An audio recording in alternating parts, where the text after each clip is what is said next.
안녕하세요. 예수의 이름으로 문안 안 드립니다. 본 CD는 버지니아 애난델에 위치한 메시아 장로교회 방송 선교부에서 한세영 목사님의 설교 내용을 선교용으로 제작한 것입니다. 설교를 들으시고 예수 그리스도에 대해 알기를 원하시거나 예수를 믿고 신앙생활 하시기를 원하시는 분은 교회 전화 703-941-4447로 연락해 주시면 성심성의껏 도와드리겠습니다. 지난 주간은 우리가 잘 감당할 수 있는 충성에 대해서 살펴보았습니다. 감당할 수 있는 충성, 충성은 죽도록 충성하라고 하셨는데 어떻게 감당할 수 있는가? 그런데 말씀을 보니까 우리 하나님은 지극히 적은 일에 충성한 자를 또한 충성되다 말씀하신다고 그랬고, 외모를 보시는 분이 아니라 우리의 중심을 보신다고 하셨기 때문에 우리가 지극히 적은 일이라도 마음과 정성과 뜻을 다하여 그 적은 일에 충성한다면 하나님이 그 충성을 다 받으시고 우리에게 더 큰 일도 충성할 수 있는 은혜도 주실 줄로 믿습니다.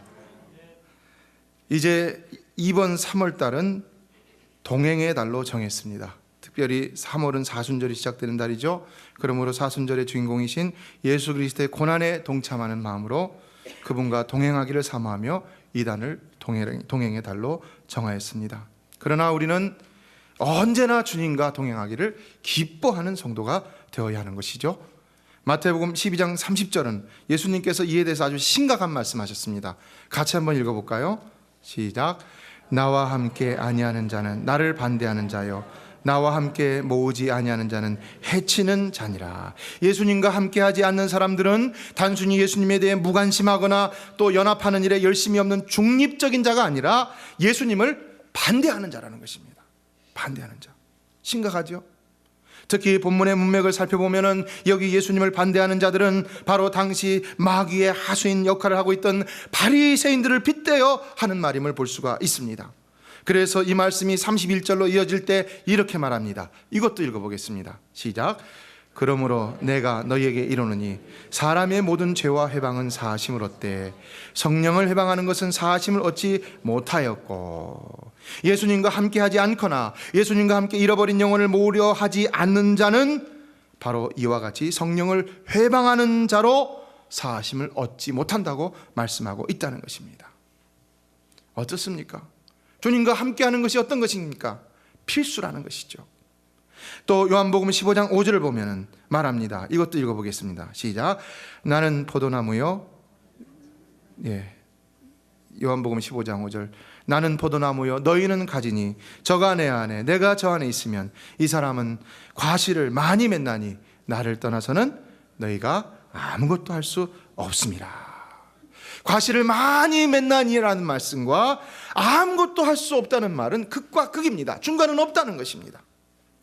그런데 이건 무엇이 이것을 가르고 있습니까? 바로 예수님과 함께하느냐 함께하지 못하느냐가 이것을 가르고 있다는 것입니다. Without Jesus, we're nothing. But with Jesus, we're everything. 예수 없이는 아무것도 아닙니다. 그러나 예수님이 함께하시면 우리는 모든 것을 다 할 수 있는 줄로 믿습니다. 여기 너희가 아무것도 할 수 없음이라는 말은 우리 자연인의 상태를 말합니다. 예수 없는 자연인의 상태. 우리는 능력이 없습니다. 부족합니다. 그렇게 아무것도 할 수 없는 연약한 존재입니다. 그러나 예수가 함께 하신다면 우리는 결코 연약한 존재가 될 수가 없다는 것입니다. 많은 열매를 맺을 수 있다는 것입니다. 어떻게 해요? 나로 인해서가 아니라 나와 함께 하시는 그 예수로 인해서. 신앙생활의 비결은 바로 여기에 있다는 것입니다. 그러므로 좀 전에 말씀드렸던 하나님 주님과 동행하지 않으면 그것이 사하심을 받지 못하는 죄가 된다는 사실과, 그리고 주님과 동행하지 않으면 나는 nothing, 열매 맺지 못하는 삶, 그러나 주님과 함께 한다면 많은 열매를 맺을 수 있다는 삶 속에서 우리는 주님과 동행함이 반드시 필요한 그리스도인의 본분임을 알 수가 있는 것입니다. 사랑하는 성도 여러분, 여러분은 주님과 늘 동행하는 삶을 사시게 되기를 주의 이름으로 축원합니다. 주님과 늘 동행하는 사람인 능력 있는 삶을 살 수가 있는 것입니다. 지난주에 몇몇 분이 와갖고 저에게 기도응답을 받았다는 말씀을 하시는 것을 들었습니다. 이런 기도응답을 받았고 저런 기도응답을 받았고, 어떤 분은 새벽 기도를 100일을 작정하고 하루도 안 빠지고 주님 앞에 나와서 기도를 드렸는데 모든 기도 제목들이 응답되었다. 물론 우리가 그것만 보고 기뻐할 일은 아니겠지만, 그러나 주님과 함께 할 때는 많은 열매들도 맺혀지게 된다는 것입니다. 삶의 열매들이 맺혀집니다. 응답의 열매들이 맺혀집니다. 전도의 열매들이 맺혀집니다. 하나님의 백성답게 살아갈 수 있는 거룩한 열매들, 성령의 열매들도 주님과 함께 하는 데서 이루어지는 것을 볼 수 있습니다. 주님과 함께 하지 아니하고 여러분이 혼자서 집에서 그냥 TV나 보고 사람들이나 만나고 뭐 이렇게 저렇게 하다가 여러분 주님 앞에서 열매를 많이 맺을 수 있다고 할 수가 있겠습니까? 아닌 것이죠. 왜 우리 신앙생활이 무기력하고 열매가 없느냐? 그것은 한마디로 말씀을 통해 봤을 때는 주님과 동행하지 않기 때문이라는 것입니다. 어느 추운 겨울날 어느 사진사가 늦은 저녁 촬영을 마치고 집에 돌아오는 길에 신문과 박스를 줍는, 이 파지를 줍는 할머니를 만났습니다. 보니까 굉장히 안쓰러워 보였습니다. 그러나 할머니는 굉장히 기쁜 마음으로 이것을 하시고 계셨다는 것입니다. 그래서 따뜻한 차를 건네면서 할머니 이 차를 드시고 몸 좀 녹이세요. 할머니 혼자 사세요. 왜 이런 일을 하세요? 그랬더니 할머니가 아니라 고개를 젓다고 하십니다. 그러면 아들네랑 사세요. 그러자 또 할머니는 아니다 라고 또 고개를 젓다고 합니다. 그런데 이런 말씀했다는 것입니다. 저는 하나님과 살고 있습니다. 저는 하나님과 살고 있습니다. 그래서 이런 일을 해도 나는 항상 기쁩니다. 여러분은 누구와 살고 계십니까? 남편과 아내와 살고 있겠죠. 자녀와 살고 있겠죠. 그러나 하나님과 가장 동행하는 삶을 사시는 여러분 되시기를 주의 이름으로 축복합니다. 하나님과 함께 하시는 삶에 만족이 있는 것입니다. 남편이 나에게 만족을 못 주잖아요. 아내가 나에게 만족을 못 주잖아요. 내 자녀, 잘 키운 내 자녀가 나에게 만족을 못 주잖아요. 여러분, 돈 많은 부모님이 나에게 만족을 못 주잖아요. 하나님은 그러나 여러분을 만족해 하실 수 있는 줄로 믿습니다. 하나님, 그 하나님 안에서 우리가 만난다면 거긴 놀라운 역사가 일어나는 것입니다. 가장 행복한 삶은 바로 그러므로 우리 주님과 동행하는 삶인 것입니다. 에녹이 300년 동안 하나님과 동행하다가 하나님이 그를 데려가심으로 세상에 있지 않았다고 그랬죠. 그런데 그때 이야기가 있습니다. 어떤 사람이 지어낸 것 같은데 아주 재미있습니다. 에녹이 하나님과 동행하게 되었을 때에 하나님은 해가 뜨면 에녹의 집에 와갖고는 에녹아 내가 왔다 놀러 가자 문을 두드리시고, 그러면 에녹이 반갑게 나가서 맞이하면서 하나님의 손을 잡고 들로 산으로 여기로 저기로 하나님과 동행하면서 기쁘게 하루를 지내다가 또 저녁에 해가 지면은 하나님이 에녹을 집에다 데려다 주시고는 했다는 것입니다. 그런데 이런 모습이 300년 동안 계속되던 어느 날, 그날은 날씨가 아주 화창했고 좋았다고 합니다. 그래서 이제는 하나님께서 에녹과 함께 저 멀리 즐거운 여행을 떠나셨다는 것입니다. 그런데 너무 멀리 가서 해가 져도 돌아갈 수 없게 되시니까 그때 하나님께서 에녹에게 이렇게 말씀하셨다는 것입니다. 에녹아, 오늘은 니네 집에 가지 말고 그냥 우리 집에 가자. 아직도 이해를 못 하시는군요. 그래갖고 하늘나라로 갔다는 겁니다. 행복한 이야기죠. 성도 여러분, 불경기라 어렵고 힘들지만 그러나 세상 바라보지 말고 여전히 주님 바라보면서 주님과 함께 동행하다가 주님과 함께 하늘나라 가시게 되기를 주의 이름으로 축복합니다. 그렇다면 과연 오늘날 우리는 어떻게 해야 우리 주님과 동행하는 삶을 살 수 있을까? 이에 저는 오늘 본문을 보면서 4가지를 살펴보았습니다. 첫째, 오늘 본문을 보면 예수님과의 동행은 먼저 예수님과의 놀라운 만남이 있음을 볼 수 있습니다. 그 놀라운 예수를 반드시 우리는 만나야 한다는 것입니다. 오늘 본문 18절을 보면 갈릴리 해변에 다니시다가 두 형제 곧 베드로라 하는 시몬과 그 형제 안드레가 바다에 그물 던지는 것을 보시니 저희는 어부라라고 했는데, 이를 다시 요한복음 1장 35절로 37절에서 보면 이렇게 말하고 있습니다. 같이 읽어볼까요? 시작. 또 이튿날 요한이 자기 제자 중 2사람과 함께 섰다가 예수의 다니심을 보고 말하되 보라 하나님의 어린 양이로다. 2 제자가 그의 말을 듣고 예수를 쫓거늘. 지금 요한이 말하는 것이죠. 요한은 어떤 사람이었습니까? 세례 요한. 당시 예수님이 나타나시기 전까지만 해도 이 세례 요한이라는 사람은 아주 대단한 인물이었습니다. 그런데 이 세례 요한이 예수님을 보고 보라 하나님의 어린 양이로다 라고 말했다는 것입니다. 그리고 그러할 때에 요한의 2 제자가 예수를 쫓았는데 그 가운데 하나가 누굴까요? 안드레입니다. 시몬의 베드로의 동생 안드레였습니다. 그가 먼저 자기 형제 시몬을 찾아 우리가 메시아를 만났다 하고 데리고 예수께로 가니까 예수님께서 보시고 네가 요한의 아들 시몬이니 장차 게바라 베드로라 하리라 라고 말씀하셨던 것을 보게 됩니다. 어떻습니까? 참으로 이들은 놀라우신 예수님을 만남으로 그분과 동행을 시작했던 것을 볼 수가 있는 것이죠. 성도 여러분, 예수는 참으로 위대하신 분인 줄로 믿습니다. 그러므로 그분을 만나기만 하면 누구든지 반드시 그분과 동행하고 싶은 마음이 들 정도로 그분을 놓지 않는 그런 놀라운 분이라는 것입니다. 그래서 그 똑똑한 불란서의 철학자 파스칼은 예수님을 만나게 됐을 때 이런 고백을 합니다. 예수 그리스도는 우리가 아무런 공로 없이도 접근할 수 있는 하나님의 아들이시요 절대 절망 대신에 소망을 주시는 능력의 구주가 되신다. 여러분, 이 누구의 고백과 비슷합니까? 베드로의 고백과 비슷하죠. 주는 그리스도시요 살아계신 하나님의 아들이니이다.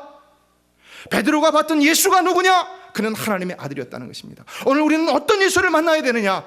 바로 그 하나님의 아들 예수를 만나야 할 줄로 믿습니다. 그 예수를 만나야 됩니다. 그 예수를 만나야 됩니다. 그래서 D.L. 무디는 말합니다. 그리스도를 만나면 모든 것이 달라진다. 우리는 정녕 그 하나님의 아들이신 예수를 만나야, 그래야 우리의 모든 것이 달라지는 삶을 살 수가 있다는 것입니다. 교회를 다니면서도 아직 예수를 만난 것 같지만 만나지 못한 모습으로 안타까운 모습을 보일 때가 있는 분들이 있습니다. 여러분, 예수를 만나지 못하면요 신앙생활에 재미가 없는 것입니다. 예배가 재미가 없어요. 기도드리는 것이 흥미가 없습니다. 말씀 듣는 것이 귀찮은 것입니다.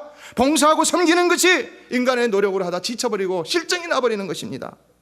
그러면 이 교회에서 생활 조금 하다 절로 가고 저쪽에서 조금 하다가 저쪽으로 가고 그러다 저러다 결국은 예수 못 만났으니까 교회를 떠나게 된다는 것입니다. 우리는 반드시 예수를 만난 자들이 되어야 할 줄로 믿습니다. 예시아에 오는 모든 성도들은 반드시 예수 만나고 천국 백성, 하나님 백성 되시길 주의 이름으로 축복합니다. 예수를 만나지 못해서 그런 것이지 진정 우리가 예수만 만난다면 그때부터 우리의 삶은 달라지는 것입니다. 기독교 역사상 가장 위대한 일을 했던 사도 바울도 이 놀라운 예수 그리스도를 만남으로 그의 생이 완전히 뒤바뀌었던 것을 볼 수가 있습니다. 그는 고린도후서 11장 27절로 말합니다. 수고하고 애쓰고 여러 번 자지 못하고 줄이며 목마르고 여러 번 굶고 춥고 헐벗었노라. 왜요? 예수 때문에 수많은 영혼들을 그 앞으로 인도하여 구원하기 위해서 그 생명들을 안타까이 여겨서 이런 삶을 살았다는 것이죠. 얼마나 보람되고 가치 있는 삶입니까? 또한 부족할 수밖에 없는 우리 인생에 그는 이런 고백을 합니다. 고린도전서 4장 16절에 그러므로 내가 너희를 권하노니 너희는 나를 본받는 자가 되라. 여러분, 누가 감히 나를 본받는 자가 되라고 할 수가 있겠습니까? 그러나 예수를 진정 만나고 그와 동행하는 삶을 사는 자라면은 이런 고백도 감히 할 수가 있다는 것입니다. 또 말합니다. 선한 싸움을 싸우고 달려갈 길을 마치고 믿음을 지켰으니 이제 후로는 나를 위하여 의의 면류관이 예비되었다. 오늘날 다 연약하여 날마다 마음으로 생각으로라도 범죄하며 넘어지는 현실 속에서 과연 누가 이런 고백, 미래까지 내세에 있어서까지 당당한 고백을 감히 할 수가 있겠습니까? 죄송하지만 불교인들이 그렇게 존경하는 성철 스님도요 마지막에는 이런 말을 했다고 합니다. 한평생 남녀무리를 진리가 아닌 것을 진리라고 속인 죄가 너무 커 지옥에 떨어진다. 솔직한 말일까요? 거짓말일까요? 이분이 말한 건 솔직한 것입니다. 그래서 사람들한테 존경을 받겠죠. 그러나 그럼에도 불구하고 그의 사실은 지옥에 떨어진다는 것입니다. 지옥에. 그렇지만 예수를 만난 자는 어떻게 되겠습니까? 예수를 만난 자는 그와 동행함으로 절대로 지옥에 떨어지지 않는 삶, 실패하지 않는 삶, 반드시 놀라운 영원한 소망을 이루는 삶을 살게 되는 줄로 믿습니다. 바로 그분 예수를 우리가 만나야 되는 것입니다. 우리는 부족하여도 주님과 동행하면 그 예수 그리스도와 동행하기만 하면 부족함이 없게 될 줄로 믿습니다. 그러므로 부족함을 느낄수록 더 그 예수와 동행하고자 하는 자가 되어야 합니다. 그러므로 에녹이 하나님과 동행했다는 말은 에녹의 노력 이전에 에녹과 함께 하신 하나님의 은혜를 말한다 할 수 있습니다. 사도 바울도 그랬죠. 그러나 나의 나 된 것은 하나님의 은혜로 된 것이니 내게 주신 그의 은혜가 헛되지 아니하여 내가 모든 사도보다 더 많이 수고하였으나 내가 아니요 오직 나와 함께 하신 하나님의 은혜로다. 성도 여러분, 여러분과 함께 하시는 하나님의 은혜가 늘 한량없이 충만하게 여러분의 삶에 넘치기를 주의 이름으로 축복합니다. 누구든 주님이 함께 하시는 은혜 속에서만 살아간다면은 그는 분명히 누구보다도 놀라운 인생을 살 수가 있다는 것입니다. 누구보다도 존경받는 삶을 살 수가 있고요, 누구보다도 생산적인 삶을 살 수가 있고요, 누구보다도 거룩한 삶을 살 수가 있다는 것입니다. 그러므로 중요한 것은 그 예수를 만나는 일인데, 예수를 인격적으로 만나야 한다는 것입니다. 인격적으로 만나는 것은 뭡니까? 지성과 감정과 의지, 이 중에 하나로 만나는 것이 아니라 이걸 총체적으로 만나는 것이죠. 그러므로 예수님을 찾아왔던 부자 청년 어떻습니까? 그는 율법의 계명들을 잘 지킨 아주 경건한 인물이었습니다. 그럼에도 불구하고 그는 오히려 예수님께서 내 소유를 팔아 가난한 자들을 주라 라고 했을 때 어떻게 합니까? 그가 재물이 많은 고로 근심하여 떠나가 버렸다고 말씀하고 있습니다. 아무리 그가 지식과 감정으로 주님 메시아를 만났다 하는 확신으로 그를 만났다 할지라도 어떻게 된 겁니까?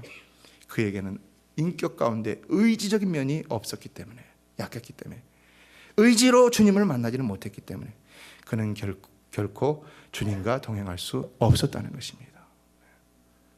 오늘날 여러분이 예수를 믿는다고 하면서도 잠깐의 경험을 통한 감정적인 것으로 예수를 믿으려 하면 안 되는 것입니다. 그것만 가지고는 부족하다는 것입니다. 예수가 과연 누구신지, 하나님이 과연 누구신지, 우리는 어떻게 신앙생활을 해야 되는 것인지, 우리의 삶은 어떻게 살아야 되는 것인지 말씀을 공부할 수 있어야 한다는 것입니다.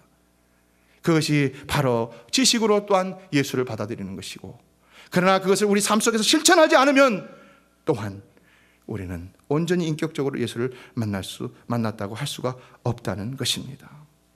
오늘날 많은 사람들이 지식 없이 감정으로만 예수를 만나는 경우가 있지만, 그래서 무엇을 어떻게 믿어야 할지도 모르고 그 신앙이 그냥 막연하게 예수를 믿는 경우도 많지만, 그러나 또한 우리의 지식과 감정으로는 주님을 만났다고 하면서도 의지적으로는 주님을 만나지 못하므로 주님과 동행하는 삶을 살지 못하는 사람들이 많음을 볼 수가 있습니다. 그러므로 마음과 생각으로는 주님을 믿는다고 하면서도 그 행실로는 주님을 믿지 않는 자와 다를 바가 없는 하나님을 떠난 삶을 산다는 것입니다. 주님을 진정 인격으로 만나지 못했기 때문에 기도하는 것, 찬양하는 것, 말씀 듣는 것, 봉사하는 것, 전도하는 것, 이런 모든 것들이 다 신앙의 본질적인 것임에도 별로 좋아하지를 않습니다. 예. 여러분, 그러니까 신앙생활이 재미가 없는 겁니다. 예배가 재미가 없고요, 이 재미, 세상적인 재미를 얘기하는 것이 아니죠. 여러분, 정말 우리는 예배 드릴 때 기쁨이 충만해야 할 줄로 믿습니다. 예배를 사모하는 자가 되어야 할 줄로 믿습니다. 예배 드릴 때마다 하나님을 만나는 기쁨이 충만하고 성령의 놀라운 체험과 역사와 말씀의 역사를 늘 우리 가슴 속에 반드시 채워가지고 돌아가는 성도가 되어야 할 줄로 믿습니다. 그러므로 예배는 구경꾼으로 드려서는 안 되는 것입니다. 교회는 구경꾼의 자리가 아닙니다. 교회는요, 예배자들의 자리인 것입니다. 예배자들. 그러나 오늘 두 번째 본문을 보면은 희소식이 있습니다.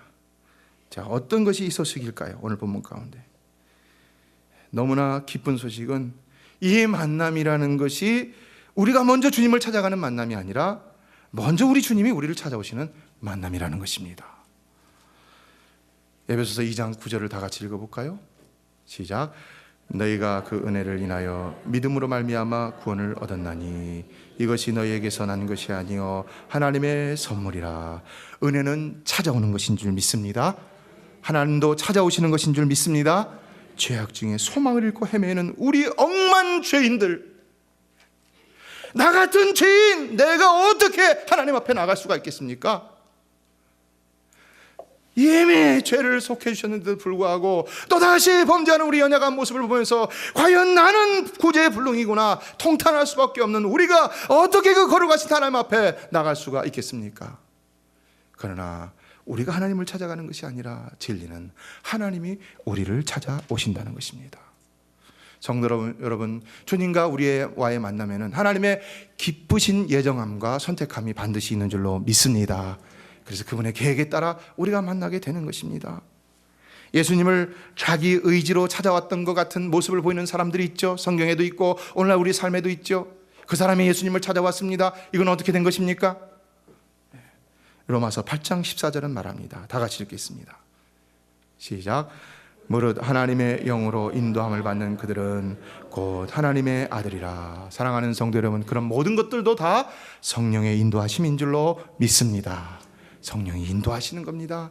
여러분의 마음을 인도하시는 것입니다. 여러분의 삶을 인도하시는 것입니다. 여러분의 몽뚱아리를 인도하시는 것입니다. 주님 앞으로 인도하시는 것입니다.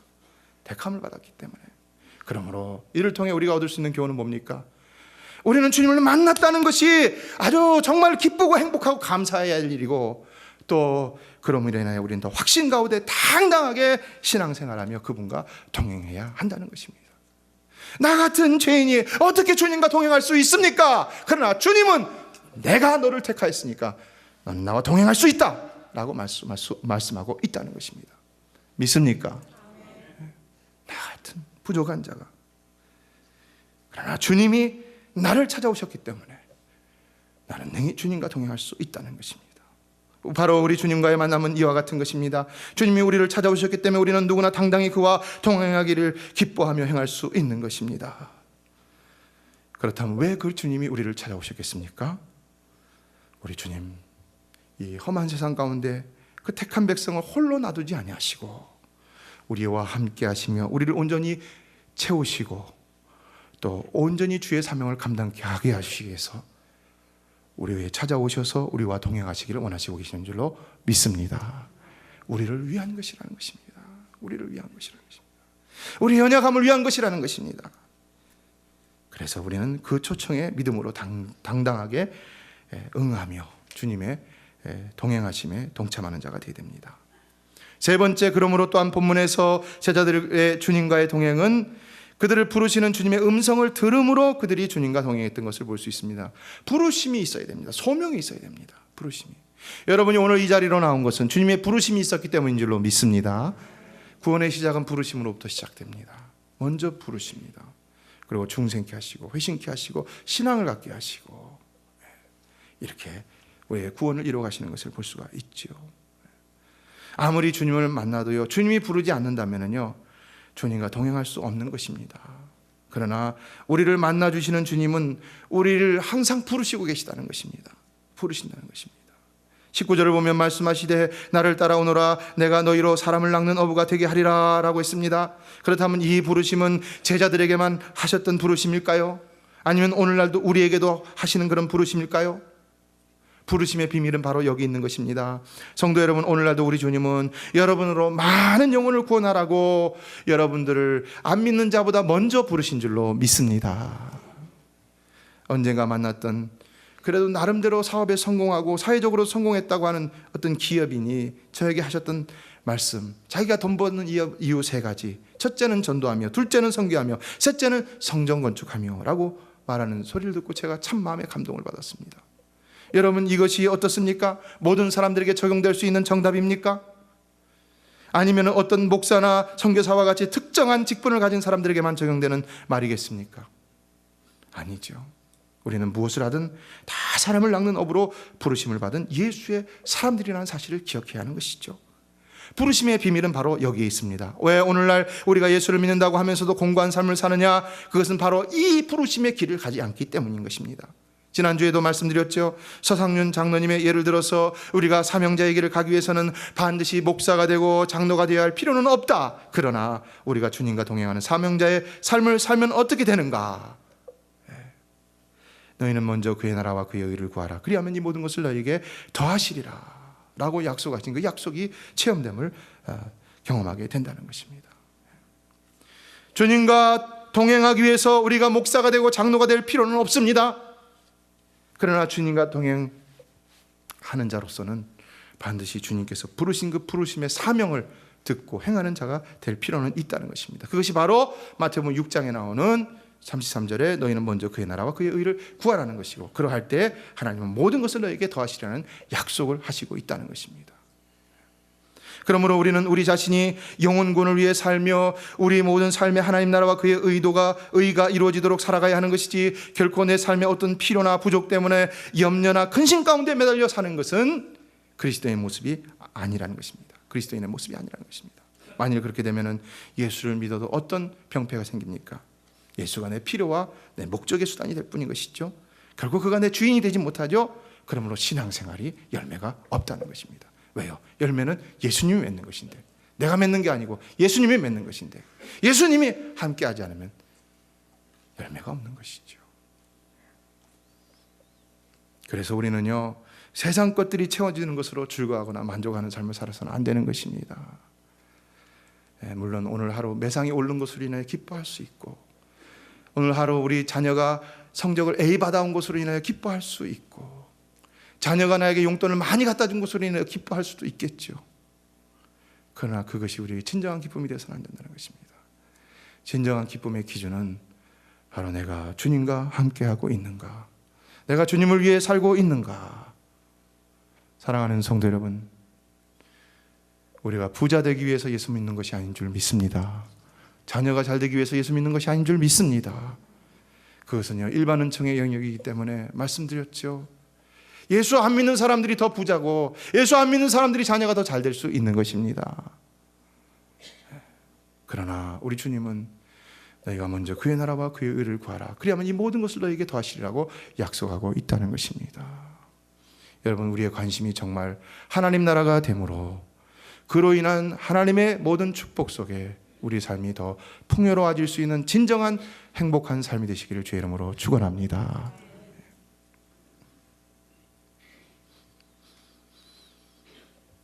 마지막으로 네 번째, 오늘 제자들은 다 자신의 것을 버리고 예수를 쫓음으로 예수와 동행했던 것을 볼 수 있습니다. 이게 결정적이죠. 오늘 우리 삶에서는요.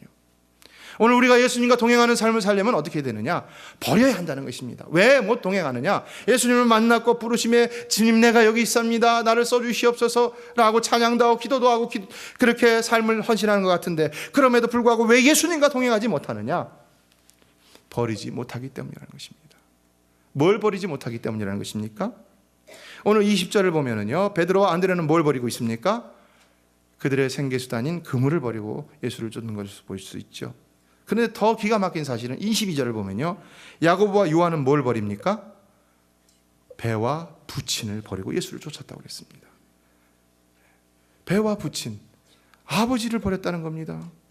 여러분, 우리가 생계수단은 그래도 버릴 수가 있다고 그렇게 말할 수 있겠지만, 어떻게 부모를 버릴 수가 있겠습니까? 자식이 어떻게 버릴 수 있습니까? 여러분, 버릴 수 있습니까?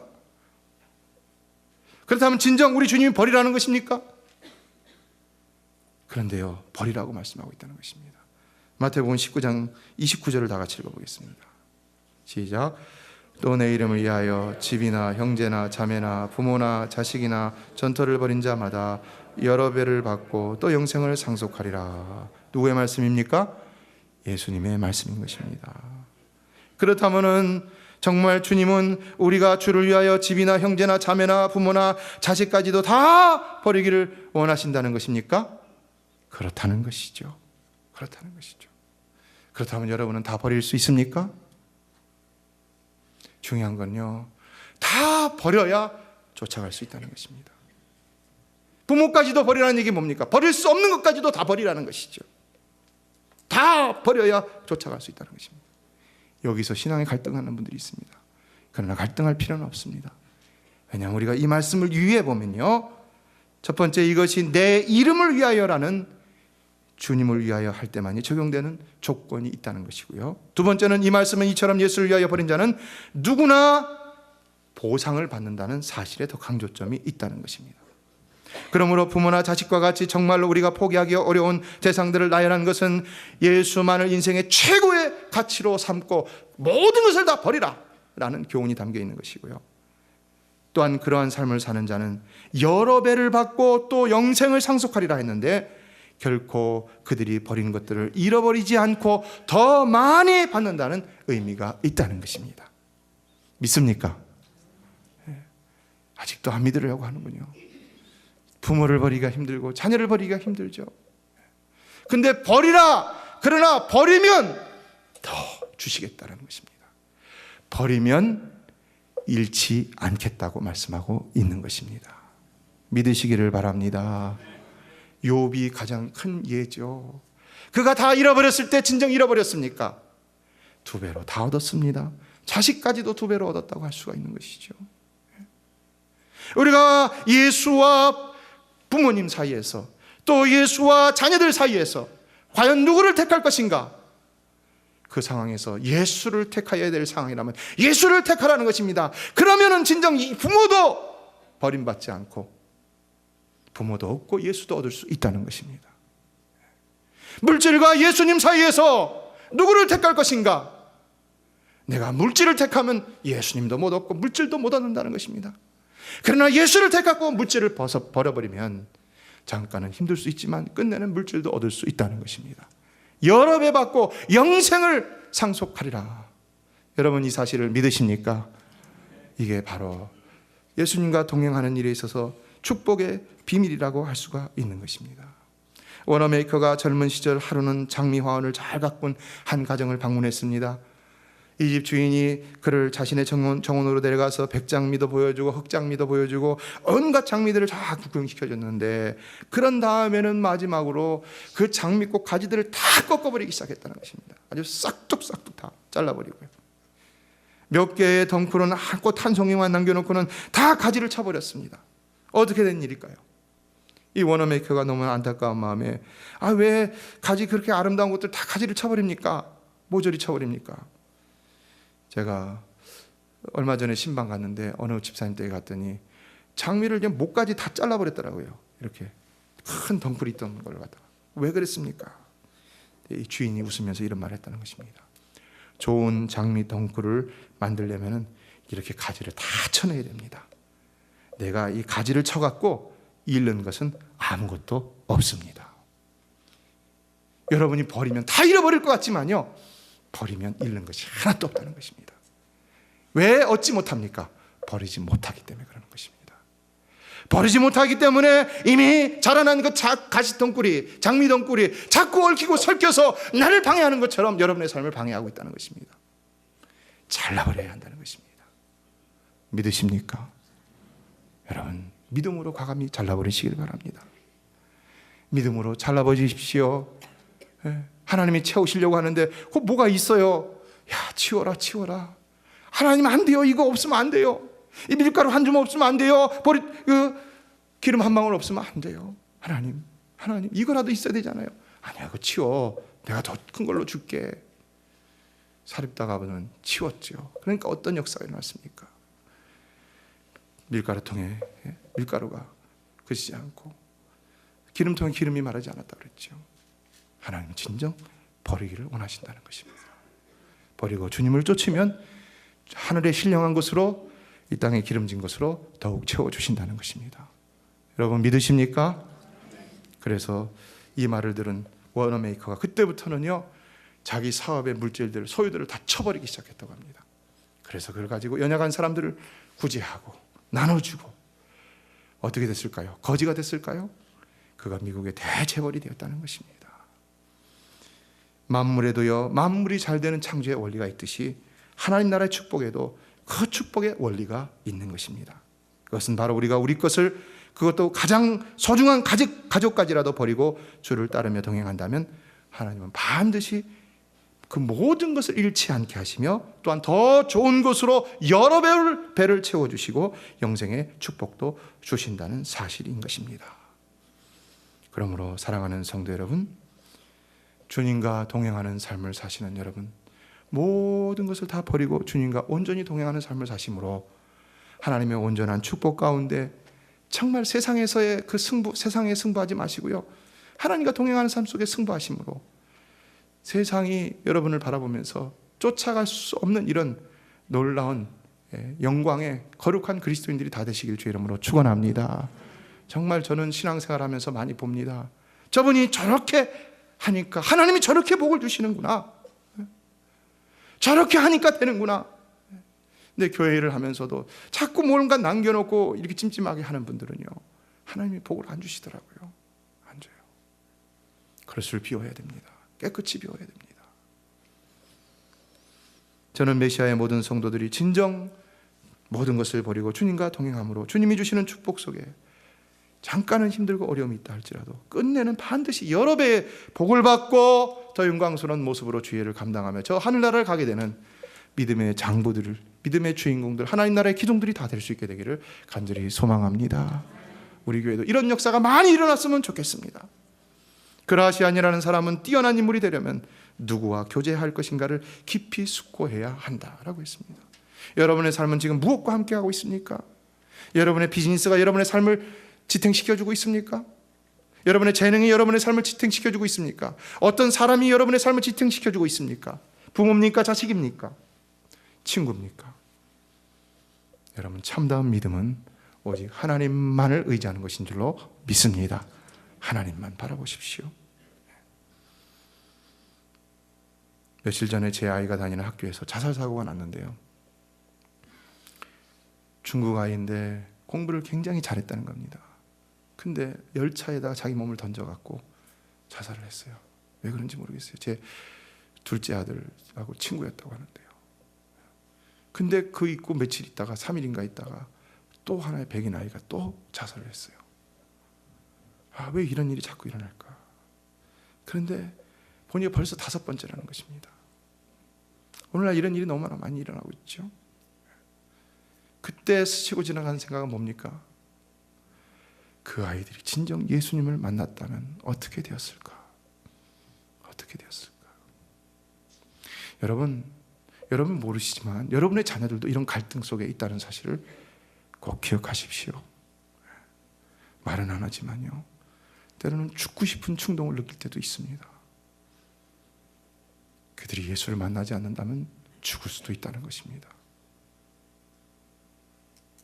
제가 자녀들과의 대화 속에서 얻은 교훈입니다. 그러나 예수를 만났기에 그들은 죽지 않는다는 것입니다. 예수를 만났기 때문에 소망을 버리지 않는다는 것입니다. 예수를 만났기 때문에 나는 사랑받지 못하는 사람이라는 것을 말하지 않는다는 것입니다.